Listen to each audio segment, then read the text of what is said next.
Et voilà. La saison 3 s'achève.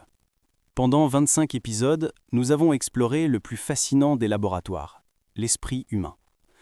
Non pas celui des génies, mais celui des gens ordinaires. Vous, moi, nous tous. Merci d'avoir été là, d'avoir suivi ces explorateurs de la pensée qui ont tenté de comprendre pourquoi nous faisons ce que nous faisons, même quand cela défie la raison. Nous avons vu des volontaires nier l'évidence avec Solomon Asch, simplement pour ne pas contredire le groupe. Nous avons entendu les décharges imaginaires de Stanley Milgram et découvert combien l'autorité peut suspendre le jugement moral. Nous avons rencontré Carol Dweck, qui nous a montré qu'une simple croyance sur la nature de nos capacités, les voir comme figées ou évolutives, pouvait transformer nos parcours de vie.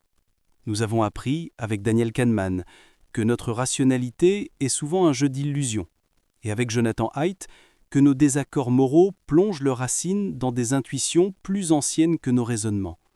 Ce ne sont là que quelques évocations des aventuriers de la pensée rencontrés au fil de cette série d'épisodes.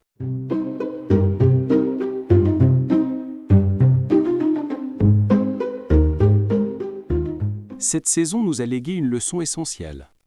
Nous sommes des créatures profondément sociales. Nos émotions, nos opinions, nos choix, tout cela est tissé dans le fil invisible du collectif. Mais elle nous a aussi appris à regarder la science elle-même avec un œil plus lucide. À travers la crise de la réplication, nous avons compris que le savoir progresse non pas malgré ses erreurs, mais grâce à elles. Car la science, au fond, est un dialogue, parfois confus, parfois conflictuel, entre la curiosité et le doute. Et pourtant, une question demeure, plus vaste, presque vertigineuse. D'où viennent ces forces qui nous traversent ? Nos peurs, nos normes, nos intuitions morales, ont-elles toujours été les mêmes ? Ou bien sont-elles le produit d'une histoire plus longue, façonnée par les siècles, les cultures, les croyances ? Autrement dit, nos psychologies ont une histoire. Et c'est précisément là que nous allons maintenant voyager. Nous quitterons les laboratoires et les tests statistiques pour entrer dans les archives et les villages d'autrefois. Nous irons à la rencontre d'autres aventuriers, des historiens. Eux aussi ont voulu comprendre l'humain, non plus dans l'instant, mais dans la durée.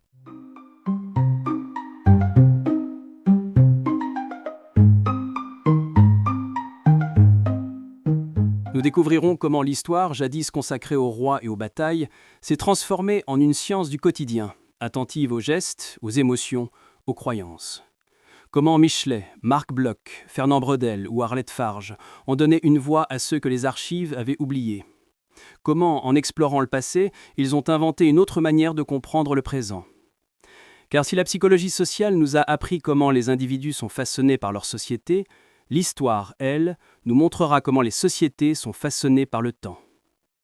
La saison 4 des Aventuriers de la Pensée sera consacrée à cette autre révolution, la révolution de la nouvelle histoire, celle qui a fait des historiens des détectives du quotidien. Nous irons des grandes fresques de Braudel aux archives intimes d'Arlette Farge et aux lieux de mémoire de Pierre Nora, en passant par les classes ouvrières d'Edgar Palmer Thompson.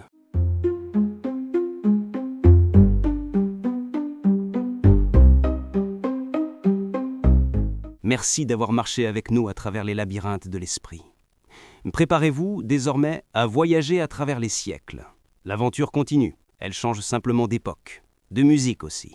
Vous découvrirez dans quelques instants le nouveau thème qui nous accompagnera dans la prochaine saison. Abonnez-vous pour ne pas manquer la suite de cette grande expédition de la pensée. Et surtout, restez curieux.